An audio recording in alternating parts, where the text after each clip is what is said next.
Alright, hello everyone, this is TheKiest. I am making a video about the Ohio Tekken power rankings. For those who don't know who I am, I'm gonna kind of introduce myself because I'll be putting this on YouTube later. I am a Columbus TO in pretty much everything, actually, and trained a lot of the people who are TOs in Columbus. I've been in the Tekken scene since Tekken 5, but kind of dropped off during 2008 till Tekken 7 because, well, Tekken wasn't as popular then, and I was mostly a Brawl TO. And a lot of Smash players have been coming back to Tekken 7, and when they do, they kind of mentioned, why don't we have, like, a power ranking for Tekken? And that's kind of what this video is going to be about. So, I've been TOing for 10 years now, almost, actually, no, 11 years now.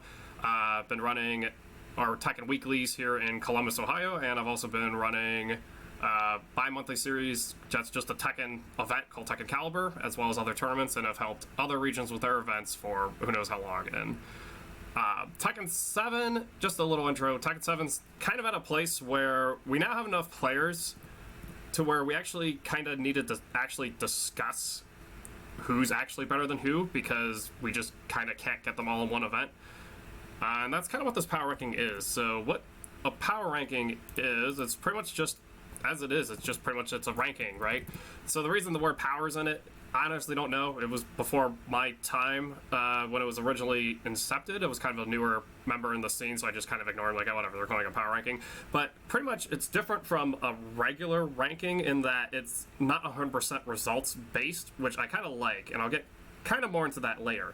But for now, we're just going to do some intro stuff. So pretty much it's a power ranking, and you would say, like, hey, here's like the top 10 of the state or something, and here's an example of what one looks like. So here is the OSU Melee power ranking for the Columbus Melee scene, and pretty much each season, a bunch of panelists will figure out how to kind of rate everyone based on how good they are, based on results, based on actual, like, playability of the game. But they have some panelists or volunteers or just players that they know are just going to be great at evaluating what it means to be ranked PR-wise. So once they come up the list, then they have the player names and usually the character avatars, which Smash has great character avatars. I think Tekken's getting that point. And then usually some theme. So in this case, they did codename Kids Next Door, so the characters are literally named 1, 2, 3, 4, and 5, so those are the characters they picked, and then the other villains and stuff. And then this theme changes every season. So what this does is it not only creates content for those who aren't necessarily players, because people who are, like, good at photoshopping, they'll be the ones who make this stuff, but it also kind of, like, creates a discussion, and you get a little exciting, like, oh, the season's over, and now we can, like, discuss, like, the power rankings and that stuff. What it also does, it also creates a motivator for players.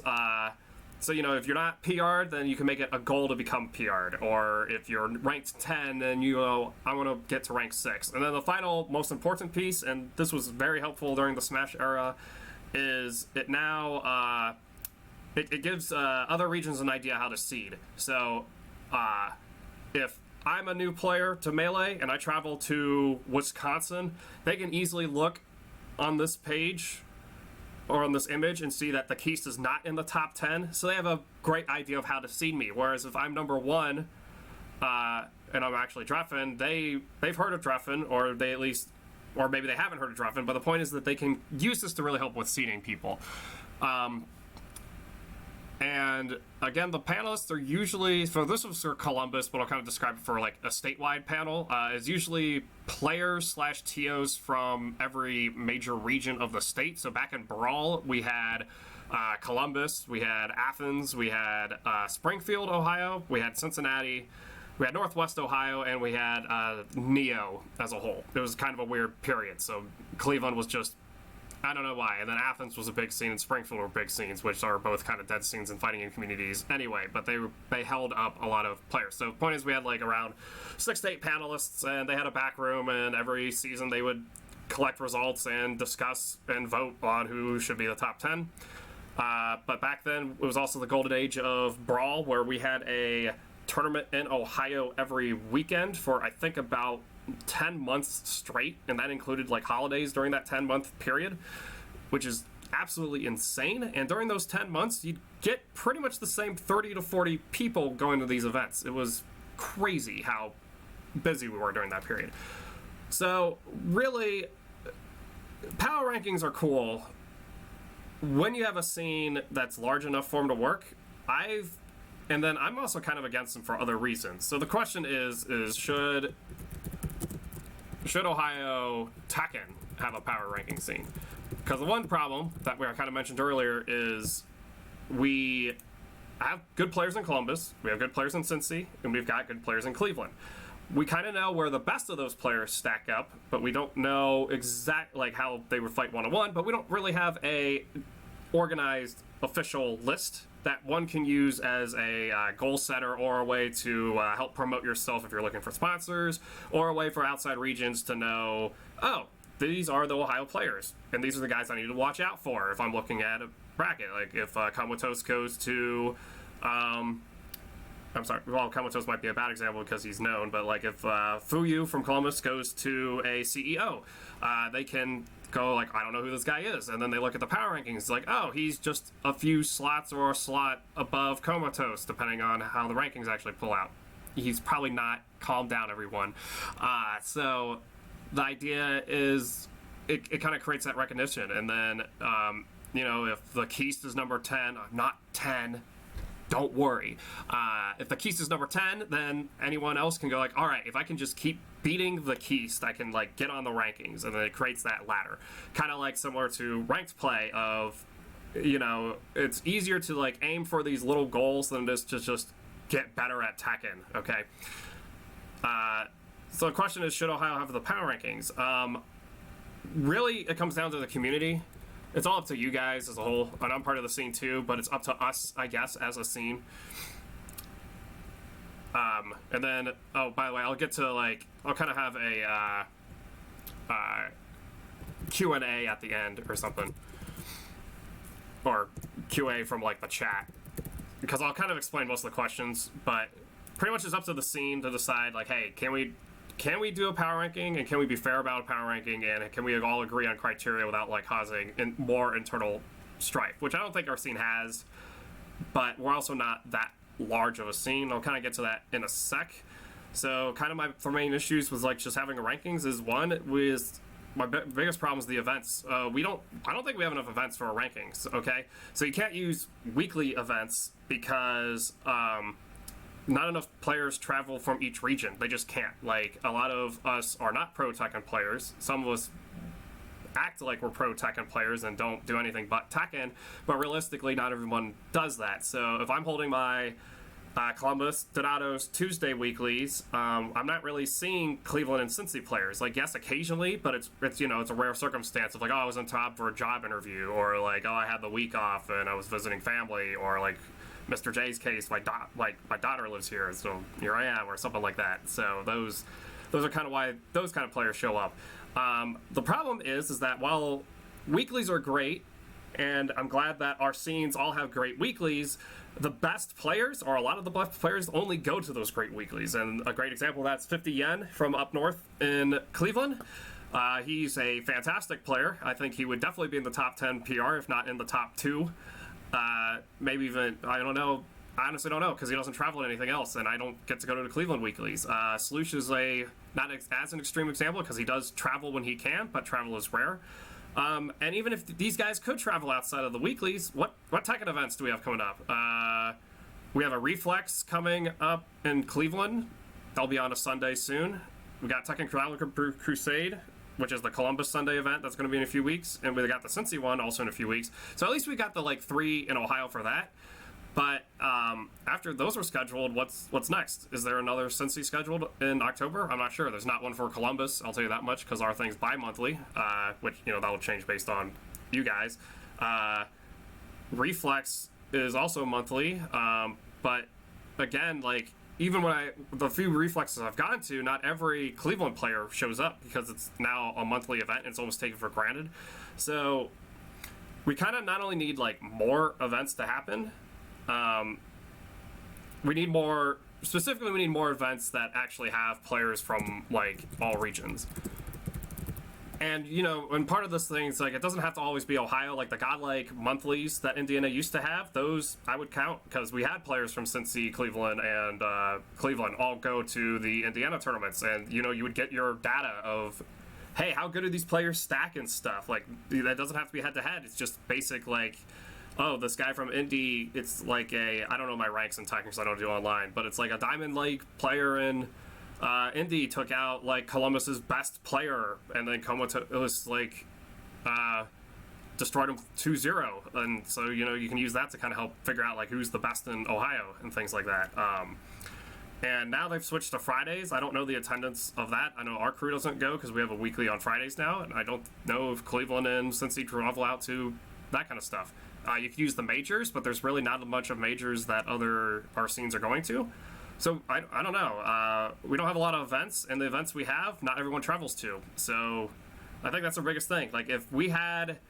I'll kind of go more into this in the, like, bottom half or defining eligibility, but how am I supposed to know how good 50 yen is compared to Sloosh when 50 yen only plays people in Cleveland, and you can't just use raw power for that because there is, like, you know, player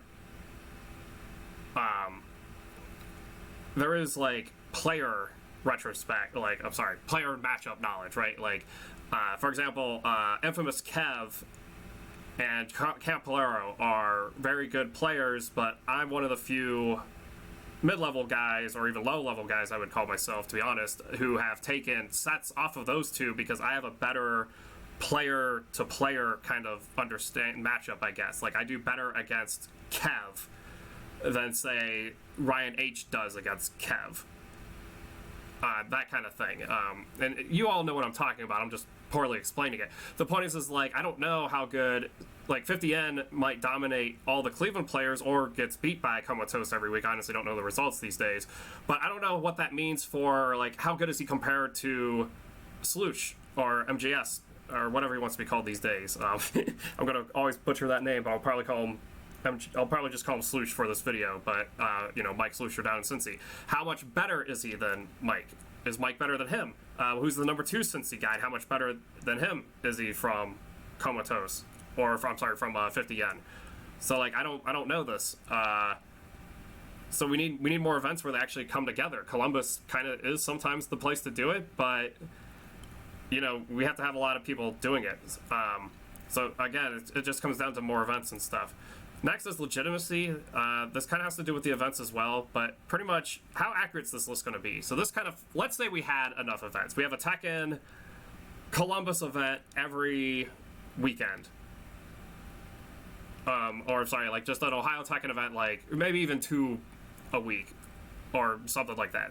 And we're getting players from all the scenes they're traveling. It's like that Golden Age brawl I was mentioning. We have Ohio has like 50 strong active players that see each other every Saturday in different cities of Ohio, and they're all battling and stuff. The question is that how, even if we make a list that's essentially this OSU Melee page here, and we're going to kind of switch back scenes so we can go back to my notes because I just realized I'm just doing that. If we make a list of the top 10 and we're advertising it as like, hey, I'm officially number 9 in the Ohio Tekken PR, are other states even going to use this, right? Like, we say use it for seeding, but are they just going to ignore it? Like, if I go to a Godlike Monthly, or if I go to a Kentucky Bourbon Barrel fighting event, are they actually going to use this power rank? Are they actually... And are we actually going to use this power rank? Are people going to disagree because they don't think Comatose is better than Fuyu? And they go like, well, if that's wrong, then, you know, I just don't agree with this list. So whatever we come up with as a power ranking, like, we have to be completely united on this. We have to all go like, look, we all agreed as a scene, we're going to stick to this list.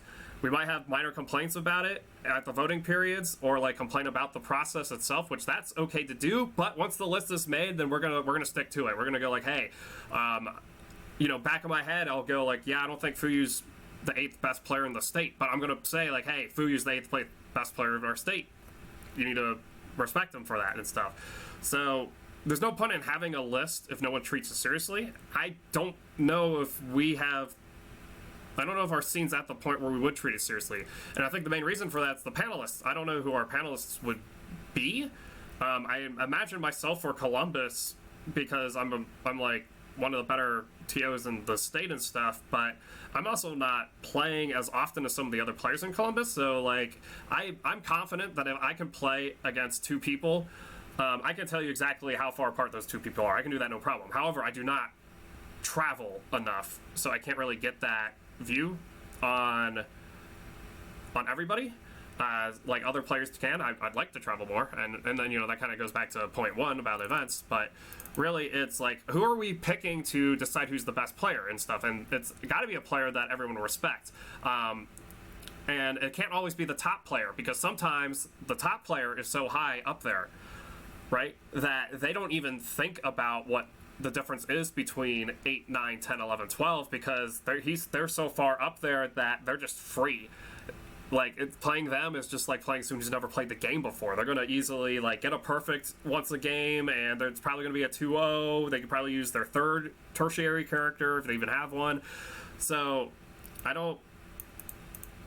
just don't know who the panelists are. Maybe, and you guys can correct me on this, maybe Cleveland does have an individual that will go, that they all respect and go like, yeah, you know what, if this person says how good someone is, I believe them. And same with Cincy, and same with Columbus. And then if any of the 3 regions saw who those panelists are, they're like, yeah, I can see that. I respect that too. So again, if we make a list, I don't want to make a list and have it suck. That's the end of the story. I don't want to list and go and no one likes it and everyone disagrees with it, because otherwise it's just a crappy PR.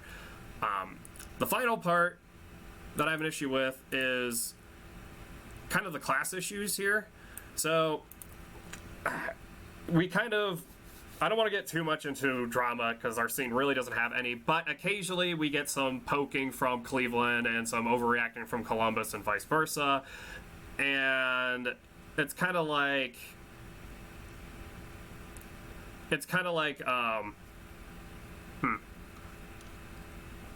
I've been recovering off of some sinus problems.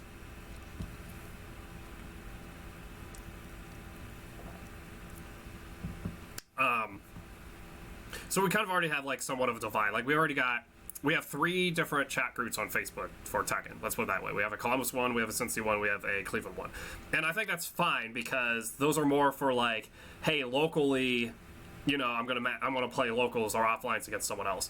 But we don't really have like, it's still kind of separate. And something I've noticed in PRs that I'm not a fan of when I was during the Smash period, you actually get people who are, once you're in the PR, and this is where it comes to the demotivation. Like, once you're in a PR, you're like, you know what? I hit PR. I got it. I'm just going to do the bare minimum so I can, like, stay...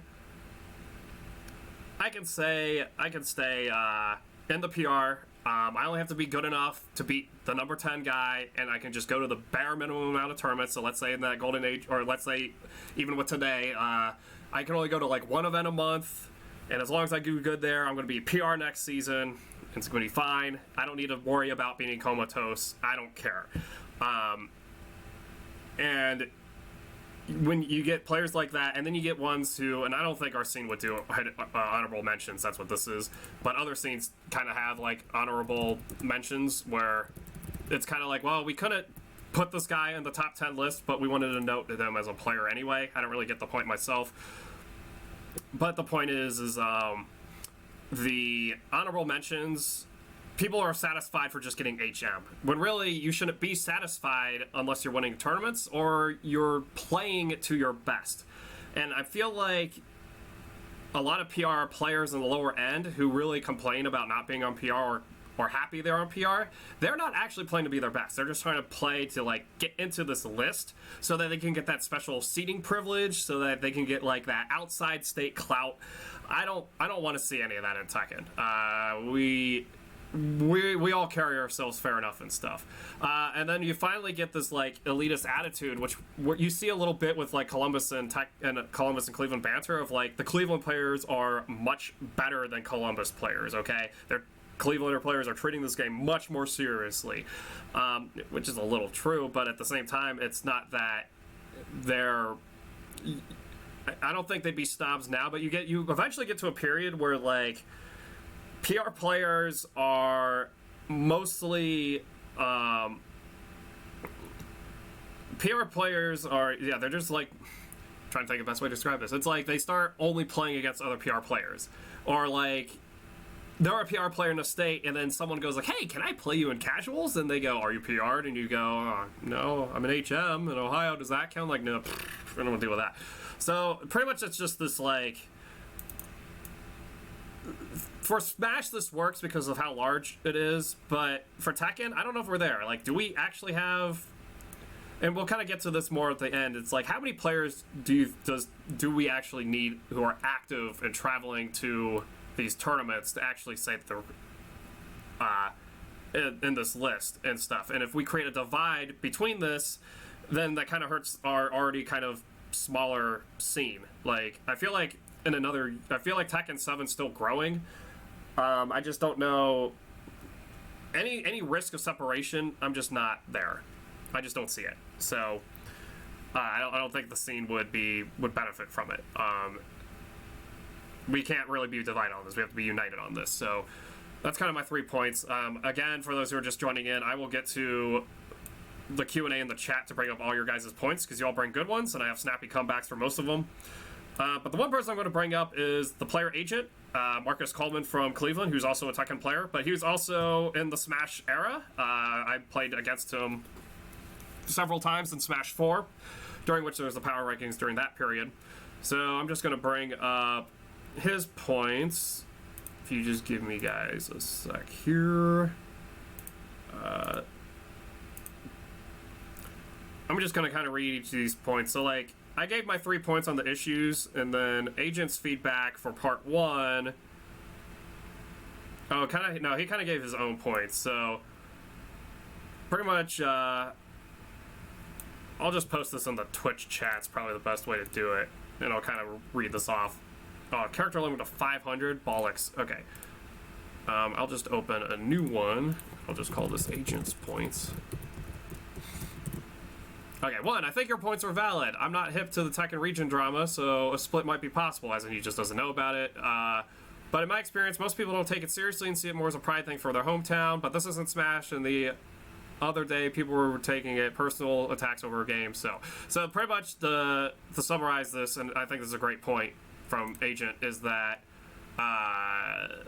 whatever drama I think might happen, I am tainted from the fact that I was a Smash TO for so long, and they complain about everything. And our guys don't. Like, Smash comment, here's the biggest difference, alright? So, like, Smash wants, when they're playing, like, a stream set, they want the commentators, like, isolated away from the actual players. They want the players to have complete headphones on so they can hear, like, every micro sound in the game, but they still want the audience to be able to watch them, and they don't want to be able to get distracted easily and stuff. Tekken, it's like we're at the commentators next to them and just like literally shouting at the guy, "You're not blocking this low," and everyone's okay with it. So I feel like Tekken has a lot thicker skin. So all these drama issues I'm talking about, including with like the splitting thing, it's probably not even a thing. I'm just kind of mentioning it to bring up Agent's points here, and I might be wrong about that. I'm more brought up my points here was because, like, it's just what I've seen in the PR, and I don't like it for Tekken. I've just kind of been against power rankings because of these 3 reasons. So Agent's trying to tell me why it's okay. Point 2, people beef over where people should be at this place, so I don't think it doesn't matter anyway. I've been in this chat for 2 weeks, and he's referring to the Ohio Tekken chat, the Cleveland mostly used one, but it's still called the Ohio Tekken chat. Feel free to join. And every day someone is saying such and such player isn't that good or something like that, and I think PR can resolve these issues, which I completely agree with. Having an idea of like where players actually stand actually can go silence this stuff. And if it's wrong, people can work for it and things. And people are going to complain about your list no matter what happens anyway. I just don't like dealing with the complaining as a panelist, because you're going to be wrong no matter what list you mix up with. But he is right in that we do have a gap now where we have so many players in Tekken that, like, I honestly don't know how good the Cincy players are besides Slush. I want to know that. It'd be great to know that. I also don't know where Cleveland's mid-tier players are compared to Columbus's mid-tier players. And Columbus runs deep numbers-wise, and I don't know where, like, I have a feeling where things stack up based on me playing them every week and how good or bad I am. Like, I'm not great at the game, to be honest. Like, I think I'm more of like a C or like a D plus tier player if you were going to go like the alphabet grading and stuff. I have no idea where our mid tiers start based on everyone else. Like I have no idea. And then finally, point 3, a PR has many benefits for players. It pushes top players and gives a reason for locals inspiring players to travel. You guys will have to let me know about this point. Also pushes the monthly competition a little more by giving incentives to players who aren't going to win the money at the tournament. So we do we pay top 3 at most events, unless it's like a Tekken caliber, then we do top 5 because I'm putting a pop bonus every week. Pretty much if I'm getting 7th at every event, what's the point of me going if I'm not going to win money? Well, if I go to all of them, I can get maybe 7th in the PR that season. So, pretty much I agree with Agent on these 3 points. It ultimately comes back down to what I was saying before. It's up to the community. Like, if we all want a PR, then we'll do it. I'm going to spell community right. Maybe there's another N. I'm not going to, whatever. It's not community. And so it's ultimately up to us as a scene to like go like, hey, we can all agree on a power ranking and we'll abide by this power ranking and we'll all put in the work to actually make sure this ranking is good. If I'm a player who seriously wants to be on the ranking, then I will actually take the time to request work off for these monthly events, and I will actually get a car to drive a group of 4 to this event to make sure that it gets enough out-of-region competition. I will commentate at events so I can help like spread the information and all that stuff. I will enter a tournament even if I haven't played in 5 weeks because this tournament needs the amount of people or we need that representation. We need all of this to happen in order for an actual ranking to matter. I kind of don't want to half-ass this and just make a list like in a few weeks after this is a hot topic, I guess, and then no one abides by it, and then it's the same list for like a year and a half or 2 years because no one cares anymore and it becomes a meme. I don't want that if we're gonna do it. That's kind of the thing. Ultimately, it's up to us. So now that I've kind of outlined my comments on it, we'll kind of see what the scene says. So I'll kind of explain what we all need to do at the end, but I'm going to kind of express the different points that are in the chat. So I'm scrolling up to the beginning, back when Crackerjack joined and was helping me do the voice chat stuff. So CDD Treeborn says, is there a minimum? As in a minimum amount of players or a minimum amount of events? That kind of goes into the criteria. Pretty much, I think for Tekken, we can do a top 10 easily, and just a top 10. I don't think we needed to do, like, the bread and butter is of doing a top 10 or a top 15 and then having 5 honorable mentions that you think would kind of maybe hit that spot if one of the top 10 didn't exist, but you don't rank them because it gets complicated to rank them at that point. Or if there's a minimum amount of events to enter. So if we actually get to the point where there's a Tekken event every month that's on a weekend, that's not like a local, like it's not like a weekly meetup, but it's like an Arcade Legacy monthly. It's a Reflex from Outer Haven, and it's a Tekken Caliber that switches to a monthly schedule. Or there's like a definitive Columbus Tekken event every month. So, you know, the dream is you go to all 3. That's not realistic. So is the minimum of you got to go to 2, the one outside where you live, or the one that you live, and the one outside you live. So you at least have like a minimum of 2. So I would say you'd have to have a minimum, otherwise it kind of like crushes the legitimacy problem. If I only go to 1 tournament a month, even if I get first place, but the other guy that I beat travels to 3 tournaments and also gets top 3, should I still be power ranked, even though I'm just getting up at, I don't know, tournament starts at 4, I'm getting up at 3:30 and I'm like walking down the street? Does that really reflect when I don't play anyone else from the region and stuff? I don't know. And maybe it does when maybe it's a chicken and egg thing. Once the list is made, more people are traveling out, and when I do wake up, I'm showing up to this 1 tournament, I'm actually beat 5 other PR players that are from the 3 different regions. And maybe that's true with that. So I think I think you have to have a minimum of events, and I think you definitely have a minimum of that. Next question from CDD Treeborn: is it possible to use online as a way to get people or new players comfortable to venture out? Yes and no. This kind of goes back to the event things. We do not have a monthly Ohio online event. If we did, I'm okay with that. Again, that's up to the community. Like if we had like a Ohio Tekken monthly that Comatose, I guess, runs every month. and organizes, and we use challenge, and everyone plays online, and we don't care if you're on Steam or if you're on PS4. You know, we kind of get it to work. All right. You know, we'd have to pick one console for logistics reasons, but let's not worry about it. Maybe we even have two tournaments a month. One's for PC, one's for PS4 players. All right, and this happens consistently. We actually treat the event seriously. We actually treat the results respectively. Like, if I win first place at the Ohio Tekken monthly online event, are people going to recognize me of like, hey, Keith, good job, next time I see him or stuff, or are they just going to like, that tournament's a joke, like, online's garbage? Because that's the sad truth, is the reason we never use online tournaments for Brawl, and this is true in Tekken, and probably true in Steam Tekken, I don't play online often so I can't comment on it, is pretty much you can't, I don't think you can use them for credibility because it's just not good enough. People don't have the connections for it. Not everyone plays online, and the ones who do, it's like not even a perfect connection. There's a difference between, you know, strats that work online versus strats that don't work online, and do we want those to be reflected in what those power rankings is going to be when it's also going to be used with offline events? As for using this as a means to get new people or players to come out, we could do that now, but that, again, kind of more falls into events and doesn't really have to do with the power ranking. And then there's also the idea of, like, kind of going back to the demotivation too. It's like, why should I stop playing offline tournaments, drive 2 hours to Columbus where there's going to be 12 players who are trying to get PR, and I'm just entering the scene, when I can do just fine on my local weekly and my online monthly? It almost kind of hurts it. That's kind of what I'm worried about. I'm not opposed to the idea. I don't have the time to organize an online monthly, but someone else would have to schedule a serious online monthly that everyone, like, participates in, and we use that as a rankings thing. Yeah, and again, it goes back to the scene. Do you guys think that online would be good? Let's do it. So, crap, how do I... No! Shoot. I don't know how to get rid of this. I don't want to ban you. Like, maybe if I click on Crackerjack instead. Or I'll just click on Crackerjack at the top. Okay, there we go.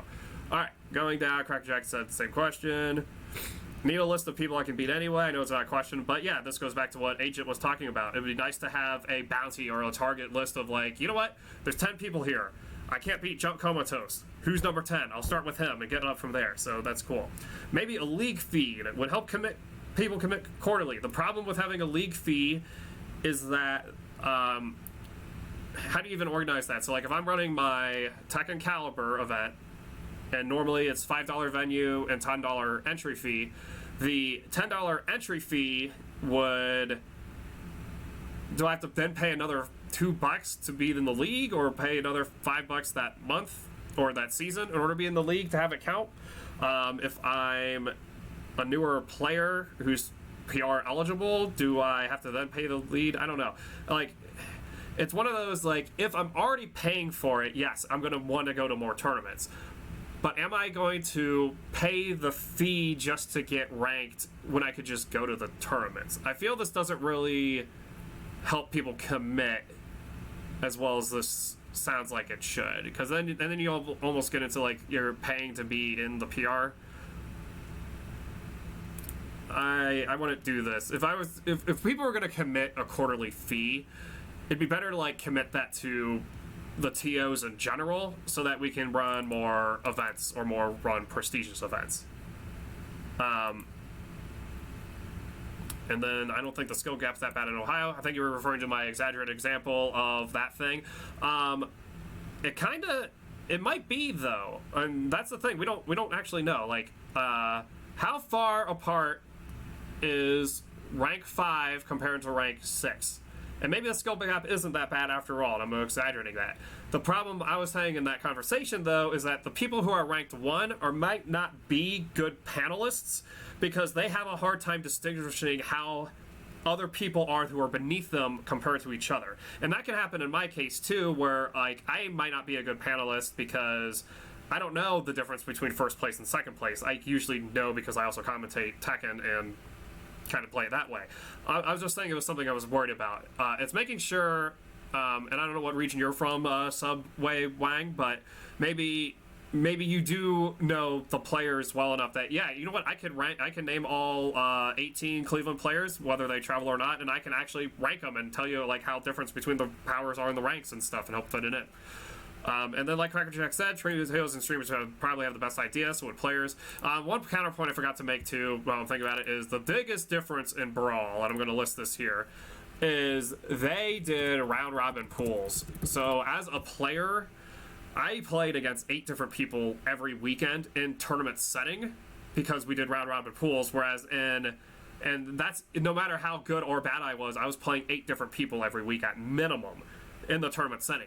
If I'm going to a Cincy event and I go 2-2, I'm only playing 4 different people, right?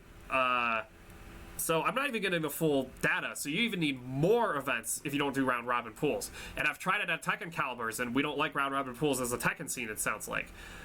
So I think the TOs and streamers might not have the best idea too, and you might have to go off of raw results. I guess my argument of going off of raw results is results doesn't, and I kind of should have mentioned this in Legitimacy, and it's like results do not equal skill. Everyone has their bad moments, and especially if you don't have a lot of events, especially if you don't have a lot of events, you'll have your bad day, and then that's it. You're like, wow, I got screwed over because, like, I don't know, I just was feeling sick, and you actually were sick, not a John, or like, I got jet lag because in order to make this event, I had to just got off the plane after like going to work conference in San Diego or something. So it's kind of hard to say with that. And this kind of goes, and also depends on what the players are doing too. So like what I liked about calling this a power ranking over a normal ranking is that like a ranking would just be the raw results of every tournament we do, and then there you go. Then you do your points and blah blah whatever, and you have your event and you have your stuff. And then you can tell who's the best player and so on. But that doesn't always say everything. Like, and it kind of goes back to the player matchup. Like, Infamous Kev is maybe he's a bad example. So it's like, Ryan, I don't know their win rate at this point, but the point is like maybe Ryan H has a winning record against Infamous Kev in tournament matches. So if they meet, Ryan H is more likely to advance. But Infamous Kev, whenever he plays against players much better than Ryan H, he smokes them. But results aren't always going to describe that, is the problem. If we just go purely on results, you're going to get players who are ranked higher or lower than their actual skill level. And you want to kind of like negate that through the panelists and discussion and stuff. So I don't know if TOs would have a better idea of that because it's just results. They'd have to be players too. Since these cool cats, you guys probably have drama, or you just don't have enough people. Bah, no, just kidding. You guys are fine. I was like using Columbus and Cleveland as an example because it's something more recent. That just happens. Comatose will poke at someone at Columbus, or the term we're the villager region or something, which I'm not even offended by it. We have more people. I don't know. And our guys sometimes should treat the game more seriously if they actually want to be treated more seriously. Stuff like that. It's like a snake eating its tail. Kind of goes back to what I was saying about chicken and eggs stuff. There should be a degradation system. So this comes down to, there kind of already is. So this isn't like, you don't make this list and then that's the list for a year or a Tekken season even. You make it, and this is the list for 3 months or 4 months. It depends on how active the panelists are. So if you did 3 months, that's 9 tournaments. That might be enough. And then that's your degradation system, is like you have to, your next season, you're doing those 3 months, and you need to do well in those tournaments because everyone's looking at it fresh and stuff, and new players are gunning for you and stuff. So that becomes your degradation system. Or if you're not eligible to go to the monthly requirement, if we have a monthly requirement, then that becomes your degradation system. If you go up and show up and just do the minimum effort that I was saying I was worried about, you will be taken over by someone who is hungrier for it because they weren't on the PR to begin with and stuff. So you do have a target on your back. Definitely that bare minimum, guys, a 2-hour drive or anything. And then that kind of sucks too. But if we try to do online, maybe that's enough to do it too. I don't know. I also don't know. I thought you were closer to Cincy. Maybe I'm not. Definitely for like Columbus stuff, but if it's top 50, I'm in. Probably not. I'm cracking up this title for that cliche. I'm not sure what you meant by not big enough locally to do that. Yeah, this goes back to my online points here. Like, if you guys want online tournaments, to happen, A, you need to run them. I don't have time to run online tournaments. And B, you need to, do... Yeah, and then everyone else has to agree that there's actually, like, weight and prestige with these tournaments. I think that'd be cool. If we had 3 monthlies that you could go to offline, plus an online or 2 online ones if you want to split the PC and PS4, like I mentioned, then that's 11 tournaments a season, or I'm sorry, that's 15, 16 tournaments a season. That's legit. We could do that as a start. And then as more players are playing and more offline events happen, then you can phase out the online ones. Like I think that's cool and stuff. But like Subway Yang says, I don't like the idea of online, but that's kind of the cross. If we want the list to actually mean anything, you need more events. If we can't have more offline events, then you have to do online events. And so that's kind of what it comes down to, I think. You're A+ in my eyes. You must receive my... Oh, well, thank you. And maybe I am, but I guess that's kind of my original problem, though, is, like, I don't have a means to even base myself. It hurts that I don't play online. That kind of hurts with it, too. And that I don't really travel and stuff. But if there was a PR, I could have an idea of where I stood up because, like, maybe Ryan H. or someone is 10th. And I was trying to use an actual example here. And I'm mad I'm not from Cleveland because I had the perfect one. Or let's say, like, Raiden. Or Raijin. I mean, Raijin's, like, number... 6th or something. I'm again making up numbers. Then I have an idea of how far I am compared to Raijin, and then I can actually go like, oh, actually maybe I am C- or something like that. But and yeah, exactly. Online wouldn't carry as much weight, would still let people belong. So it's like you would use this in conjunction with our offline events to like maybe help with the eligibility. I think like if someone only entered online events, they shouldn't be eligible, but that's just that. So yeah, and inspire people to travel because, like, yeah, if I lose to Agent online, I'm going to, like, no. Next, I'm going to go up to Reflex and I'm going to beat Agent, and then Agent just 2-0s me again. I'm like, well, okay, fine. I guess I shouldn't just spam Phoenix Smasher like I do online. I shouldn't do that. So, still offer potential potentials. It sounds like you all like this online stuff, or at least the people in this chat. We'll see what people say when they watch the VOD and stuff. Yeah, and then, this always sucks in the scenes, too. Imagine all the isolated farmers and mountain folk like yourself. And I have no idea if there's any others near you that even play Tekken, like even at a casual level, to where you could run an event and we'd come to you. I believe you're in, I forget where you said you were. Pretty much, for those who don't know, Cracker Jack's kind of in the, not quite Marietta, but it's southeast Ohio. Like, not Athens, but more south and more east, which exists, believe it or not. So he's kind of in that spot. Ohio's next Orleans could be pulling teeth, and grads, but it's like, and as you get more events, you can start like sponsoring players from out of areas. We used to do this in Brawl, where if you were a car from a region that doesn't go to tournaments, we just paid your gas based on venue fees and stuff. Why not rotate the locations monthly? I don't think it's about rotating the locations. I think you need everything.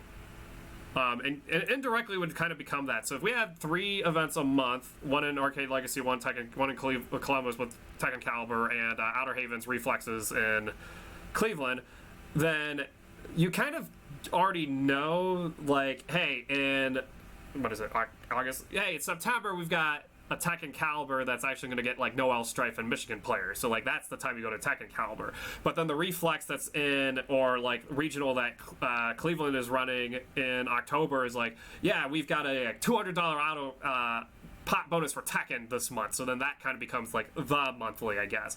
And then Arcade Legacy has its like an alpha attack or like its big event or something happens. So like, and I'm excluding all the big events. Like we got Raj in the Garage and Columbus happening later. Outer Haven will have more regionals. So more Arcade Legacy. Like those months that happen. So like Arcade Legacy has, I'll just use Second Impact or Ground Zero as a good example. So like Ground Zero is happening that month. You still have your Columbus monthly and you still have your Cincinnati monthly, but those players are more going to be focused on going to Ground Zero, then that tournament gets more weight. But you still want these to happen for eligibility purposes, kind of like I was talking before, to help maybe place out who's in that bottom, that 10th to 11th spot. So I don't think you really need to rotate the locations as much. Small, and I think Mr. J kind of like is better explaining my legitimacy problem is the data sample would be too lopsided. Small amount of data versus large sample. So you kind of need more of that stuff. Crackerjack mentions free tournament, free entry, low or no prize. So this is actually a controversy that splits the difference between not just in Smash but Columbus and Cleveland. Cleveland, for example, Smash weeklies in Columbus are usually a $2 or $3 entry, $2 entry if you brought a setup. Okay, Cleveland they're $10 entry, and Cleveland gets a lot better players because that $10 is a lot more serious and people more likely to travel because the pot's higher. But Columbus then breaks 100 every week with theirs, and they're getting more people and stuff. So I don't think that really cuts it, to be honest. Especially it doesn't really help your situation either as a 2-hour farmer guy, because like you're already spending 40, what's another 10, or what's, you know, like I don't know, maybe this happens to some people, but it's if you didn't have the money to go to the event that was $10, you're probably not gonna have the money to go to the event if it was $2. And you're traveled in order to go to that event. If it's a local, that's different or a weekly, that's different because it's every week, and you're like, well, I don't want to pay $40 a month, so I'm going to pay just $20 a month to go to every other one. But if you're traveling to a monthly and you're already spending gas, you're already spending food and all that stuff, like there's $8 difference is really not going to cut it, I guess. If we respect the opportunity, then I don't give a fuck about outside. It's a homegrown, and you know what? I am cool with this. This goes back to the Smash drama thing. Like, Smashers more liked the PR because they could travel outside of Ohio and get seated correctly. I don't think we care as a Tekken scene. Like, we just, you know, whatever. We go to an indie event. Ha! They seated TheKiest as E tier. Well, yeah, I'm going to be taking some upsets, boys. Get ready. Take them out and stuff. And yeah, that kind of goes back to the community thing. Like, if we had seen goes like, yeah, who cares? We'll just make this for us, and maybe no one else will use the list, and maybe no one else will even look at the list, but we'll have the list, and it'll help us get stronger. Maybe look at it as a way to get the Midwest scene out there, showcase, and you know, this is also why you just do the PR anyway. Like, for those who do care about our scene outside of Ohio, they have a list at least. So yeah, okay. Yeah, and Jada's right, fighting game players are broke. Not all of us are, and I'm hoping that maybe a PR would inspire more drivers to take PR players, because it's like, you know, it might hype out the non-players, is what I'm getting at. It's like, we have Fuyu. He has to go to this Cleveland event in order to be eligible this season. And he also upset everybody, because this is my Columbus fantasy dream, where he, like, sat comatose to losers, like, round 2, and, 6-0'd him in 3-0'd him in grand finals, or winners finals and grand finals. It was a 6-0, and it just wrecked Cincinnati and stuff. But he can't make it to this Cleveland tournament. All the other cars are full, and that's when Jados goes, well, hey, you know what? You want eligible for this? I'll take you up if you pay me all the gas money and stuff. And I got nothing to do that Saturday, and bam, you get more drivers that are doing stuff. So. Subwooyang kind of commenting on Fee on the power rankings doesn't work unless people are ranked highly collect. You know, you could do all that online. Actually, it wouldn't even matter about who's actually collecting. You just have like a PayPal or something. And it's like, hey, pay here if you want to be in this month. I agree. I don't think it really helps with that. It's not gonna. I think, yeah, pretty much we don't know if people are going to participate in this, and charging it is not really going to help with that. So it's a good thought for TO support. Always wanted to see a TO committee. We had it in the past during Brawl. We had a period that during that golden age I mentioned, the 5 Ohio TO brawls of me, Nope, Overswarm, ITT, and Alpha Zealot. We went to pretty much every event that we were able to.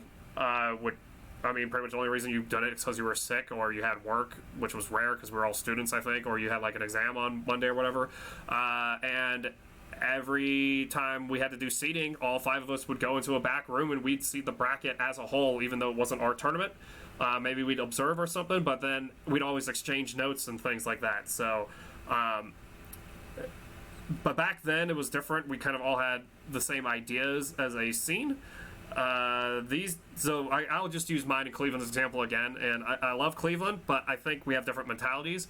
My target as a TO these days is mostly Columbus and mostly grassroots, because my whole theory on this is Tekken Columbus gets around 20 people a week, and there's 800,000 people that live in Columbus, and only 20 of them want to go to a $2 event to play Tekken, or just to hang out and play Tekken.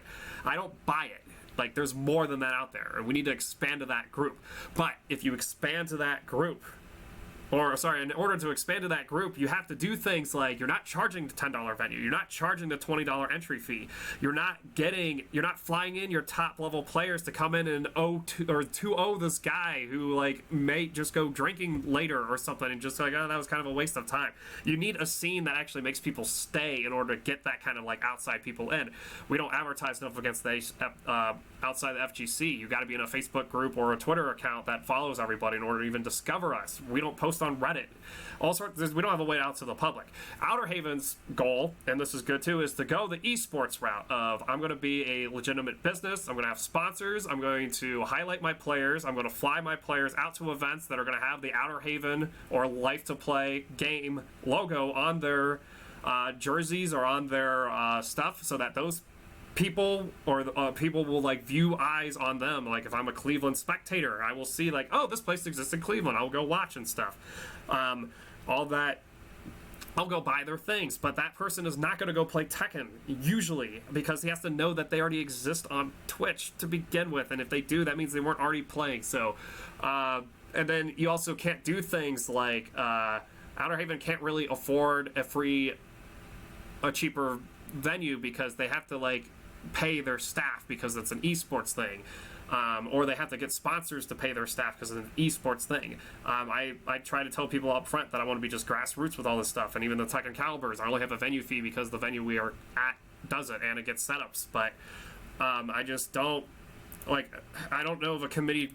I think a committee could work, but I also think we have different ideas and we wouldn't really work. And this is why you just have panelists instead. Or if you're going to do a Kickstarter thing, you just have each of the scenes do it. Outer Haven could always do one. I could always just do one for the TheKiest team now that I've got this fancy logo that's actually like a symbol thing. Okay, so that sounds like it would take a while. I think this is referring to, and it might, and part of the, I don't know what point you're referring to, but a lot of the stuff, in order to make this good, yeah, we're going to have bad PR seasons because of it. The round robin part. It does take a while. But if you're doing an event like Tekken Caliber, if you're going to show up at 2 and you're from Cincy, meaning you left at noon, and you enter a double elimination bracket and you're only there for like, I don't know, 2 hours, 3 hours because your car gets killed immediately and stuff. But you could spend the extra spend the extra 4 hours and just play more Tekken with people and stuff. Like if you were going to stay longer than that and just play casuals, then, you could do that. The problem with round robins is kind of the exhaustion part. You have to get used to round robins, which I'll admit, Brawl, you're doing it every week. You get used to just long events and stuff. And there's compromises. You can do shorter round robins, but yeah, round robin cracks out the data. The other thing we could always do is something called an amateur bracket. This is what Smashers do, where if you go 0 and 2 or 1 and 2, then you're eligible to enter a separate double elimination bracket, and winner of that usually gets like free entry to the next one. We could do that. I don't think we have enough players. If we were to constantly hit 32 Tekken players at every monthly that I mentioned, no matter what city it was in, then yeah, we could do an amateur. My last Kakato, which was supposed to be the regional, only had 16 players, so can't do an amateur with that. It's not good enough, I don't think. Or at least it defeats the purpose of an amateur bracket and stuff.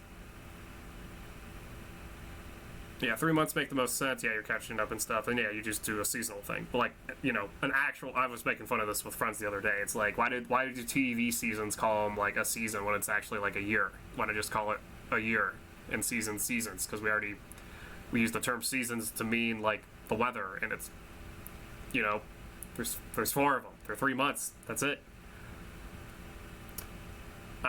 West Virginia, Kentucky, Tri-States, probably more the area you're at. What do you think you're referring to? And then, rankings would help them. If it gets us more events, then they'd be more likely to travel. Like, oh, you know what? There's this Ohio PR list. I'm better than all Ohio. I'm going to go prove it this week. And then that's Noel Strife, and then you go get the Infinity Stones all over again. And then you're correcting me on I'm not even going to try to pronounce her name because I'm terrible at it, but Queen City Fights is the monthly, and Alpha Attack's our major event, and cool. Yeah, sorry I was forgetting the, sorry I was forgetting the whole, names of your events, because I need to go to them more.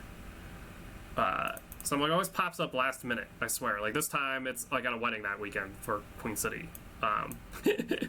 So, referencing online about the free, okay, yeah, so a free tournament online, you almost get the same problem, like people not treating it seriously, but again, everyone as a community has to, yeah, pretty much the community has to, shoot, I had to draw a blank here.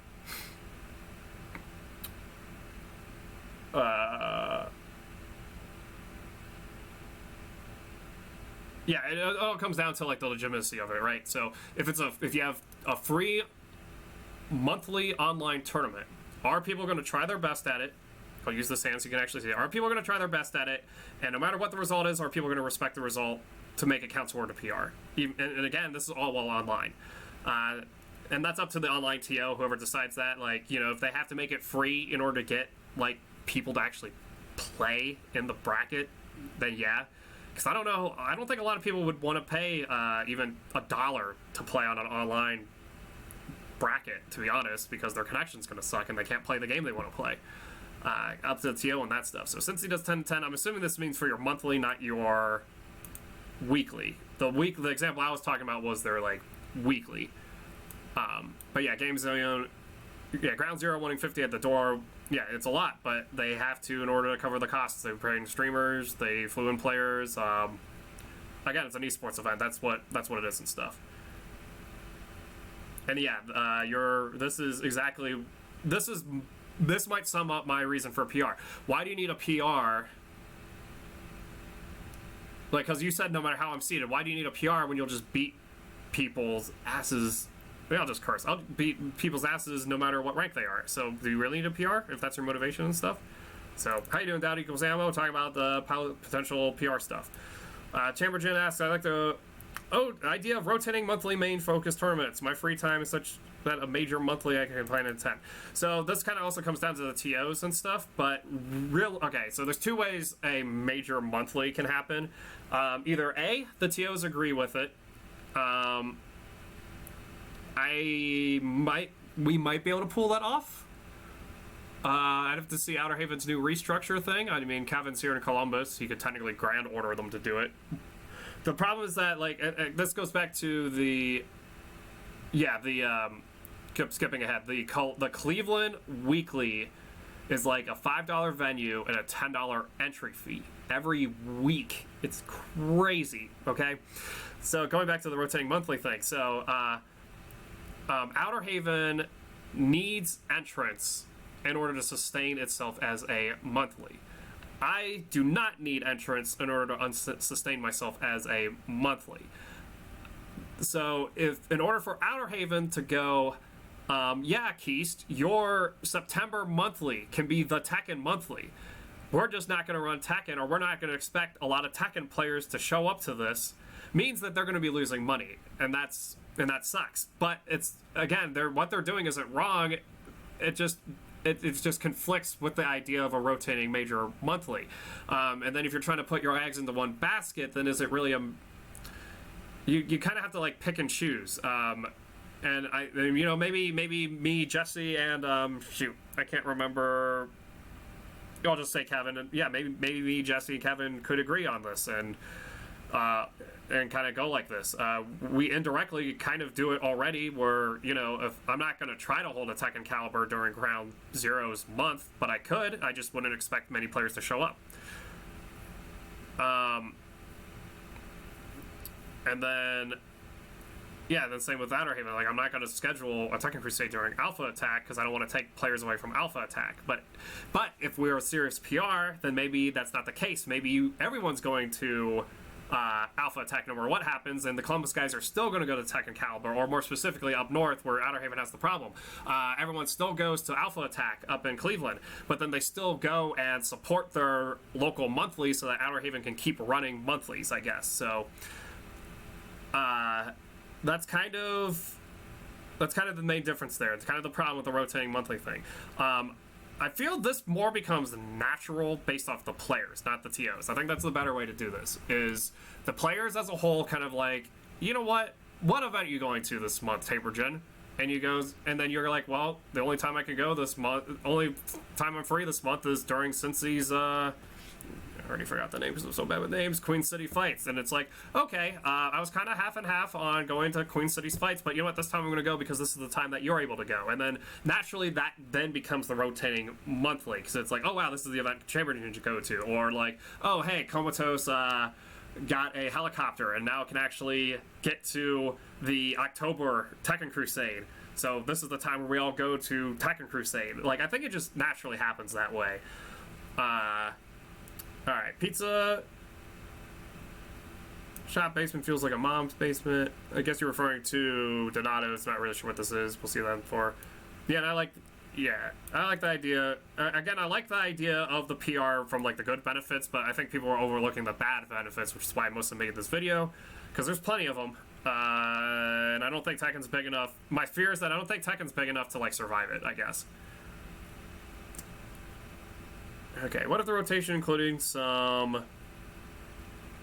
I don't know what you mean by de-winging of the fees for that game to the main city sponsors. Yeah, I'm not sure what you mean by this word. We'll see. Also, you're the only TO I've seen. Oh, well, thank you. The others will. They're just really busy most of the time. And it's also kind of my stronger suit anyway, is I purposely try to get others to run bracket while I be the PR guy, because I think that makes better events. Outer Haven, Kevin, I'm sure would do that, but he's also making sure his staff is working correctly and getting paid and all that other stuff too. I'm not saying what they're doing is wrong. It's something they can work on, just like I can work on sponsorship and stuff. So thank you. I would aim for PR points is what you're saying, as in like the major monthly stickers. Okay, so pretty much you're saying that this kind of goes back to if only one event counted as the PR. We could do it like that. That's not a bad idea either. So like, yeah, October is when Tekken Caliber counts as PR points. But the problem with that is that kind of still... I like it, but it still hurts the idea of, like, it means that Outer Haven has to have a month where they just know Tekken's... Rather, 2 months they know Tekken players might not travel out to it compared to other ones. And, you know, that might be easy enough to agree on. Maybe even... and it's about the eligibility thing, because, like, not everyone will be able to make that 1 month. Like, if I have this next Tekken Caliber, like, if some kids... like, MJS's kid has... It's like the kid's birthday or something. They're not going to drop it down and then suddenly he doesn't get the PR points. I think the better way would probably be maybe you do a thing like bonus PR points. That actually is that's actually a good idea. I'm going to write this down actually. Pretty much rotate each month bonus PR points. And this helps extend the travel. So, like, you get PR points for all the monthlies, but then once a month, like, maybe 2 times or 1.5 times more points. And then that makes you want to do it and stuff. Alright. How would you go about picking whoever panelists? That's also the hard part. That kind of has to be up to the local scenes, I think. I think how it would happen... and then, you know, there's multiple ways to do this. I think the... voting method is the worst method, because then it's just a popularity contest, and that always isn't the best answer. I think it needs to be more like I think realistically, at the beginning, it's going to be whoever has the time to be a panelist, and that's probably going to be realistically how it's going to keep going. Because in order to be a panelist, you have to pay attention to every tournament and every result, and if you don't go to the tournaments, you have to then inquire about the tournaments and watch the footage and see what's actually happening to actually have a real discussion, even if it's just you're focusing on your own regions and stuff. It's a lot of work. I did not want to be a panelist for quite a while, and then when I was a panelist, I couldn't wait to not be a panelist. But again, Smash is different. Maybe it was more drama-based. I think at the beginning, people pretty much just nominate their panelists, and we'll kind of go over that over the what we need to happen now part. Kind of define the panelists. So And then at the beginning, I don't even mind just coming up with like an arbitrary, like I would do research, guys. I wouldn't just make it up. I'll kind of more address your question in this part, I think. But again, it all comes down to community. Like if we want to vote, we can vote. If we want to just have each of the scenes nominate a person or two, that's up to those scenes. Those scenes could then do a vote. Those scenes could then do a tournament. I don't care. I'm 90% sure my scene would put me as a panelist, and maybe even the state would put me as a panelist.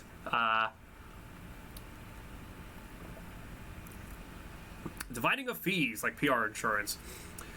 That kind of goes into more of a circuit. I think you're referring to, like, if I enter a tournament, I'm not going to get paid unless, like, it's at the end of the season or something. But, man, if you're an outside player coming in from another state that's not part of the Ohio PR, do you really want to get less money just because? I don't know. I'm not a fan of that either. Online could be in the bonus. That's a way to make people play online, that's for sure. But if online's a joke, then does the result mean anything? And you would still get points for online, I think. And then the other things, too, is I'm kind of going back to what I said originally and stuff. If you give just raw points based on your placements, you're going to lose on results versus skill. And then at that point, you don't need a panel. I mean, we could do it that way as a scene if we want. You could add more weight to an event, but the other problem is, like, all right, let's say we make Tekken, let's say we made September Tekken Caliber the rotating monthly, right? But then we only get 14 people.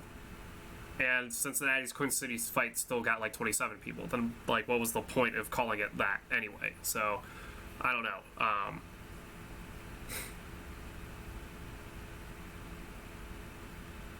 Oh, you use a Discord if you want to do a chat. As far as online tournaments go, that's like what most online scenes do, like StarCraft, they use a Discord.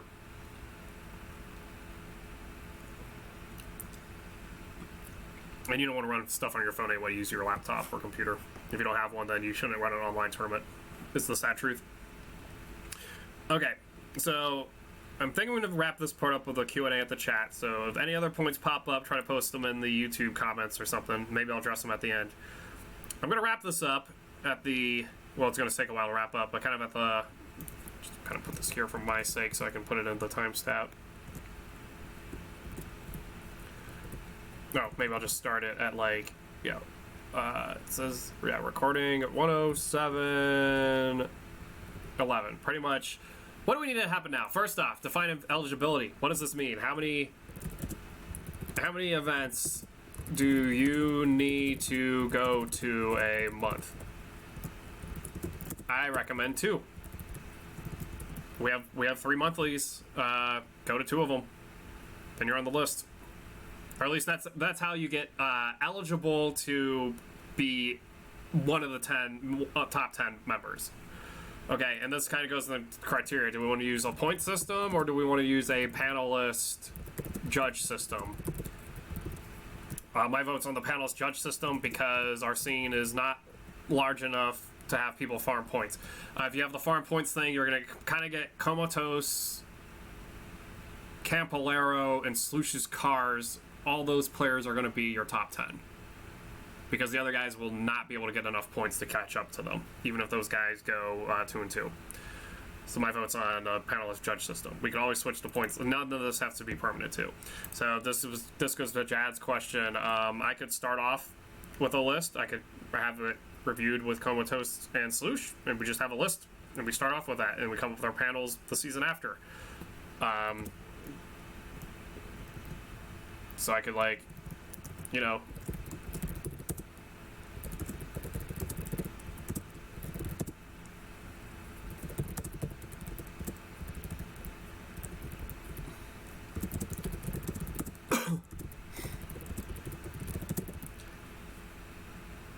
I'd have to do a little research, especially on the Cincy end. I'd like to be able to go to a few. I'd probably have to play some of those players, which means I have to try to play them at a monthly of some sort. Or hopefully they all come for Tekken Caliber and I just round robin every player at Tekken Caliber, which sounds really fun, to be honest, especially since I'm not allowed to enter because it's a dojo event. Yeah, if people want to do it.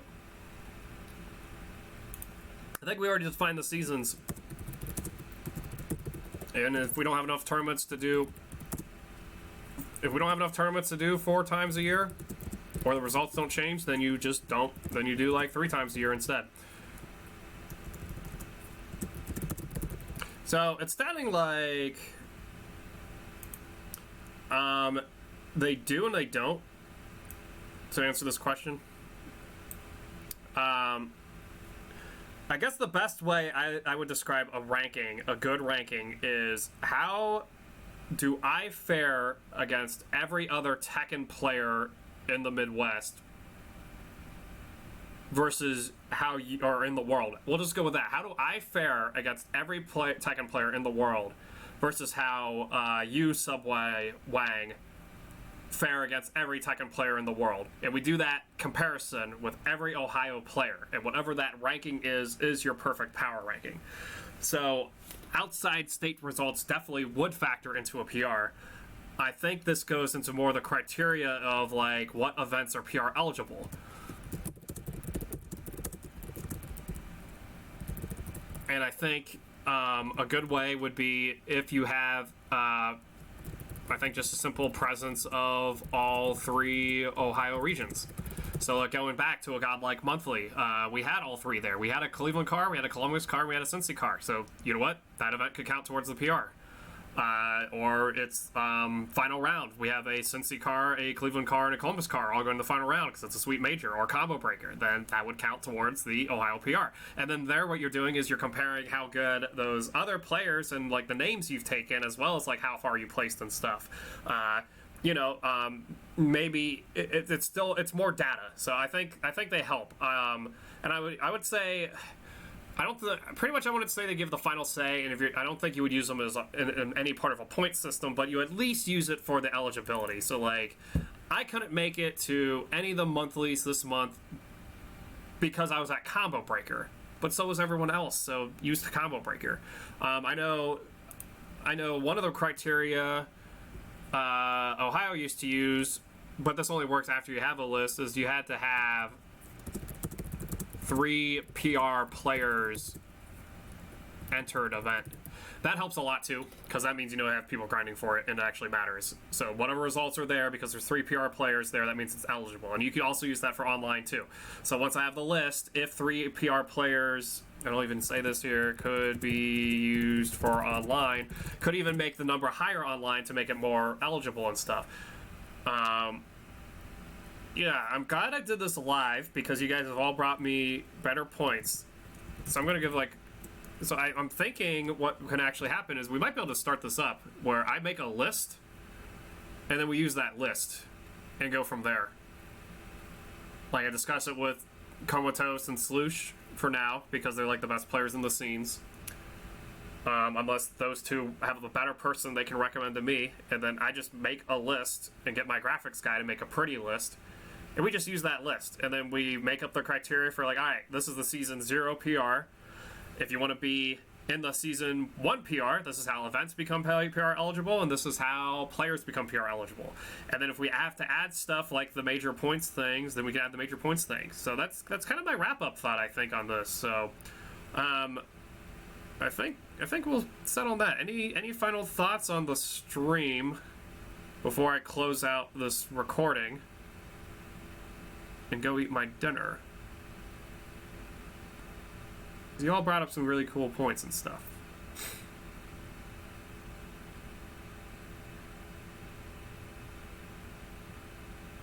Yeah, that'd be my guess. I was going to say, yeah, that'd actually be perfect. I could announce this list before Tekken Caliber in a few weeks. I forget if that comes first or if I think Queen City.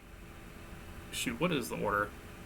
I have to look up the order. I don't remember if it's Outer Havens first or Tekken Caliber or Queen City. The point is that we can make this list before any of those, and that could start the official season. But this is good. I want to see. Yeah, and I think it will, Jad. I'm hoping. The other thing I kind of want to do is like. This becomes so good that everyone copies it. Like, not just like Columbus Street Fighter or Ohio Street Fighter, but like Indiana Tekken does it. and the Tri-State Tekken does it, or Michigan Tekken does it, and then soon California or SoCal Tekken does it. That'd be cool. They might kind of already have something, but I don't think we don't really. It's one of the cool things Smash has done that FGC has not really taken a hold of, and usually the main reason is because of all the points I mentioned earlier in the video, which is due to size and lack of events that can do it. So, yeah. I think we're going to conclude the video. Thanks everyone for watching and discussing and stuff. This will be uploaded to YouTube very quickly. Like, I'm going to hit stop recording and drop it in my YouTube uploader because I'm not going to edit it. I'm going to stop the stream now. I might stream StarCraft later. And thanks everyone. And we'll catch you all later. So